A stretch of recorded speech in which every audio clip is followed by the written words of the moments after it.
In session 3, we're going to talk about health behavior and illness behavior.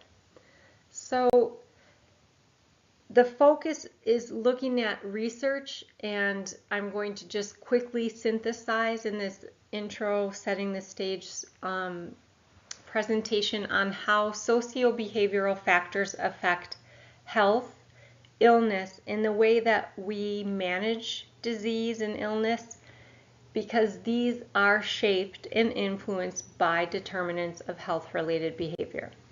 So in general, we're looking at 3 health behavior types and their alignment with public health prevention points. So health behavior aligns with primary prevention. We're trying to diet and exercise so we don't get sick. When we do get sick, illness behavior relates to the ways that we go about receiving a diagnosis, consulting with clinicians and doctors.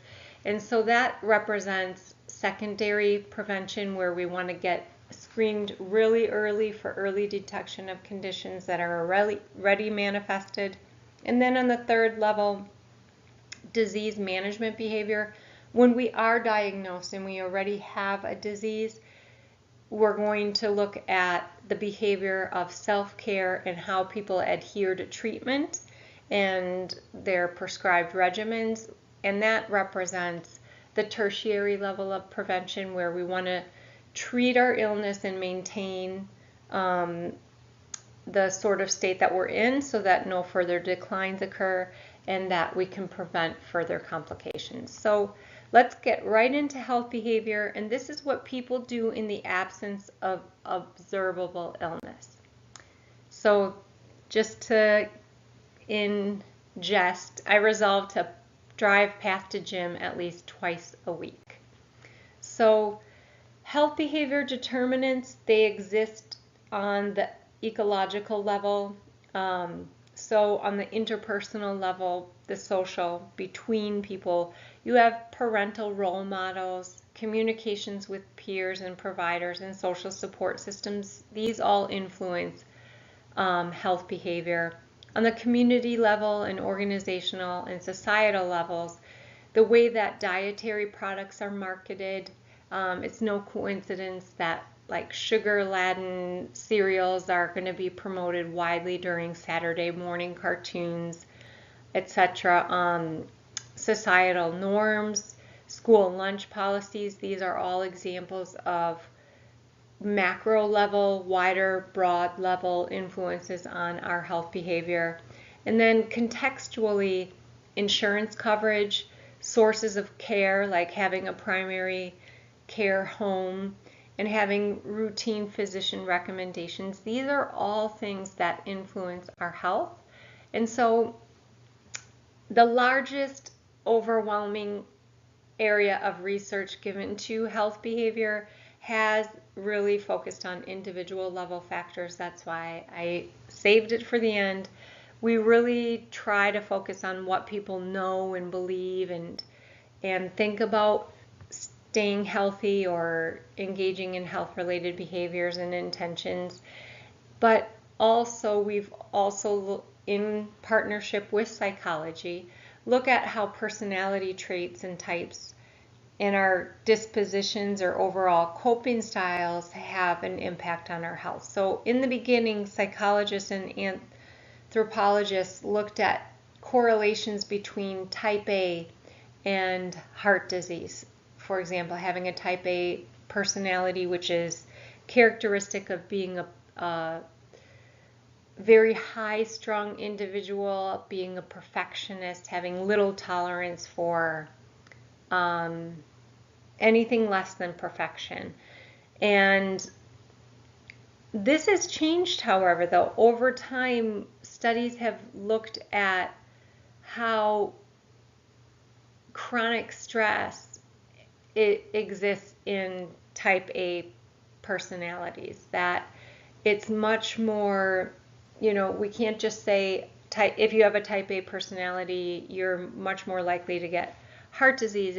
It's a full spectrum of conditions. So we're starting to see that social and interpersonal and environmental is just so much more powerful than just isolating one personality trait and one health characteristic. And hopefully that point is clear. Now we're moving into the illness behavior, the second type of behavior, which we're going to focus on this session. And this is what people do when they might believe that they're ill and how they evaluate and manage their health problems. So we have a variety of studies and models that we could look at for examples. And, you know, there are predictable pathways that, you know, having poor nutritional choices, poor physical activity levels are predictive of, let's say, obesity. And we have chronic and socially learned responses that we're learning more about. So basically, if you took all of your illness studies, there's two general camps. One looks at process like subjective, qualitative insights about people when they are sick. And then we have another avenue of research that identifies factors that influence and predict our choices. And these look at quantitative measures. So we're going to move on and look at those. So in the illness episode, a person is going to start to notice unusual or troubling body sensations. They're going to evaluate their symptoms based on personal experience or culturally shared knowledge. So these early studies in the 60s and 70s, they looked at models based on those stages or predictable sequence of actions. They looked at strategies people took to address their illnesses. And then another theory that is really in the forefront was mechanics general theory that looked at determinants. And the general theory, it's interesting, we're going to get to that in a couple slides. You'll see how there's multiple levels of influence that are actually considered.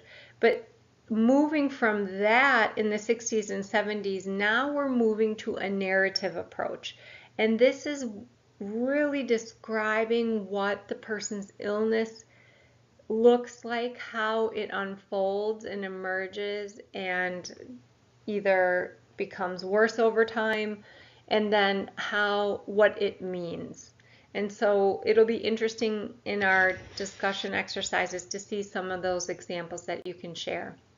So in this comic, it has a doctor saying, we're going to run some tests first just to make sure it's not psychosomatic. This is somebody disclosing all their symptoms.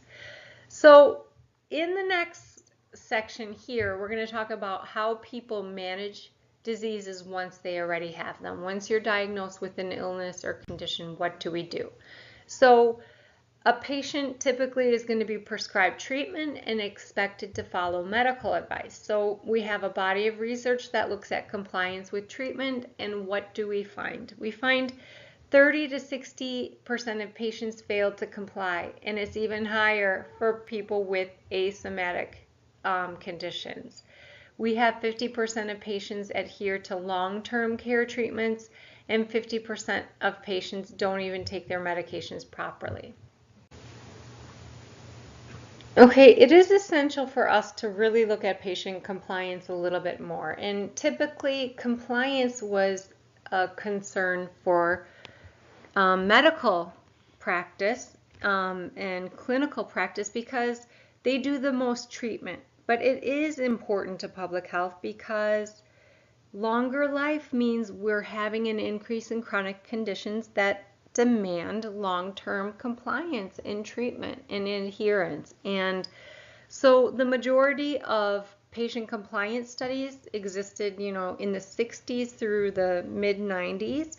And the critics of patient compliance studies are those studies are patient-centric. We're just looking only at individuals, and we downplay what the role the provider has, the contextual environmental circumstances, and they're largely based on self-reported or estimated data. So these are really important that we look at ways to improve adherence, and we explore technologies that help us with understanding compliance that go beyond just self-report, and public health is on the forefront of those. So one example of illness, behavior, and disease management is TB, tuberculosis, and it was the leading cause of death in the 18th and 19th centuries. And in 1900, you had over 200 deaths per 100,000. In the 1980s, you can see that we've really come a long way, about 9 deaths per 100,000 in the population. So the demands of your typical TB treatment is a 6-month course of therapy, which is direct observation therapy, or DOT. It requires you to come into a clinic, get huge tablets that you must drink water, swallow the pills in front of someone. Otherwise, what happens is people don't take the pills and they remain contagious, and you can easily spread it through airborne particles. So there's all a myriad of factors that are involved into adherence to the completion of tuberculosis treatment. It involves cognitive treatment, understanding how important it is to take it. It involves environmental considerations, and you're going to see that in collateral damage, the specific challenges of controlling tuberculosis within vulnerable populations. And it also you must take note of reinforcing factors that make treatment hard and perpetuate barriers for people to comply with treatment. So what do we know about those that are at lower adherence? Well, lower adherence to medical treatments are typically associated with chronic conditions, because this is treatments that you have to follow over the long term. It's rote. It becomes very tedious. For asymptomatic conditions, people don't think that they have to take medicine because they don't feel sick anymore. You have lower adherence for something that's minimally disruptive, or if something's socially unacceptable. With initial HIV and AIDS treatments, there were side effects of some of the treatments, such as having fat deposits appear in unusual spots. So like you might get a patch of fat on your neck or your back and it would be noticeable, or weight gain with some of your asthma treatments. And if this is unacceptable, the weight gain or skin conditions that can result, you are not going to follow that medicine treatment or your doctor's guidelines if those consequences have graver, if it hurts your social relationships or your sense of vanity more, then it will trump the actual therapeutic benefits of why you were asked to take that in the first place. So treatments that are costly, complex, frequent, long in duration, or have side effects that are really negative, people are not going to follow them as closely. And then who are the least likely to be compliant? Young patients, old patients, and those with a low health motivation. And then here's a little comic. It tastes good and it's guaranteed to improve my memory, but I just can't remember to take it. So how can we improve adherence? Compliance improves with effective patient-provider communication. If you feel like when you go to the doctor, you have 2 minutes with the physician, he or she is behind a tablet, just tapping, asking questions, never looks you in the eye, you don't feel any sort of relationship, they just have there's no time or ability to build a relationship, that can be a challenge. If there's a higher degree of provider concern or support, if you feel like they truly are listening and caring to what you say, that can improve your adherence. if you have the opportunity to actually ask questions, if they tailor their regimen to what you're saying, the challenges of maybe your work situation, your personal situation, you're more likely to follow their guidelines. And if you have written or oral contracts where you say, I understand for me to continue, I will follow these rules, just like we did with the syllabus contract. And then also you're more likely, if your family, you can enlist their support for what you're having to do because of your illness. Now, the last thing is healthcare utilization. We study healthcare utilization to assess population needs in program planning and evaluation. If our healthcare system cannot adequately meet the changing needs of our population, that is what that can show us. It can tell us about the economic costs of running these systems, maintaining them, where we can streamline them. And then there's 3 categories that typically public health researchers will look at in terms of utilization. They're going to look at patient characteristics and behaviors, provider characteristics and behaviors, and the whole system level factors. And we look on the individual level for utilization, why people are seeking treatment. Is it something unusual or a potentially serious condition? Is it a disability or a disruption? Who typically seeks treatment? The very young. You have parents bringing in their young children. The elderly come in for regular routine treatment because of their chronic disease burden. And then women seek treatment, especially during their childbearing ages. Who does not seek treatment? Typically those of lower socioeconomic status and minorities. And then why do we have overutilization? Because some people have unmet emotional needs. They're not understanding that their symptoms might not require medical intervention, that it could be something else socially that's being unmet, that could be met in other ways. We have a great shift in media attention on health problems and giving rise to things that typically we wouldn't know. Like suddenly, you have veins on your legs, and do they hurt at night? And this is the problem. Get your veins done so that you can feel good while you're on the beach. And now there's a whole new movement. The night shift disorders. We give names to things that have always existed, but now they're recognized as a new diagnosis. And then we have a promotion and a push to attain really high levels of wellness, which drives people to the doctor. So the initial most influential and widely used model of healthcare utilization is Anderson's behavioral model. It came out in the 60s, and I'm going to show you 2 different shifts and how it's changed over time. But the first one is the initial model, where you have predisposing characteristics of your individuals, their social structure, and their beliefs about health. You have enabling resources, which include their personal and family, peer supports, and community influencing resources. Then you have perceived needs and evaluated needs by others, and this ultimately leads to how you use health services. How did this change?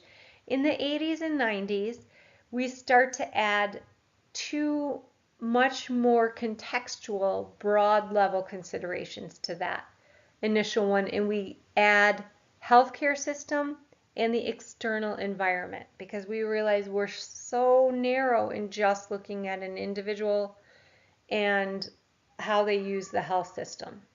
But there's even a different model that now finally includes feedback loops, that it is an iterative process, that it is a loop, because it isn't just linear, that people will evaluate and they will continue to use the healthcare system, and whether or not that changes because of experiences, changes in the health service environment, even changes in external access issues such as insurance, satisfaction, outcomes. Those things all do play a role, and now those are included in Anderson's model.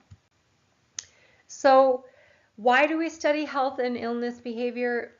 Findings are incredibly useful for assessing population needs, developing health education curriculum and programs, promoting lifestyle changes, increasing early detection of health promotions, reducing treatment delays, improving chronic disease management, and improving adherence to treatment. Okay, so please move on to the readings and activities, and thank you.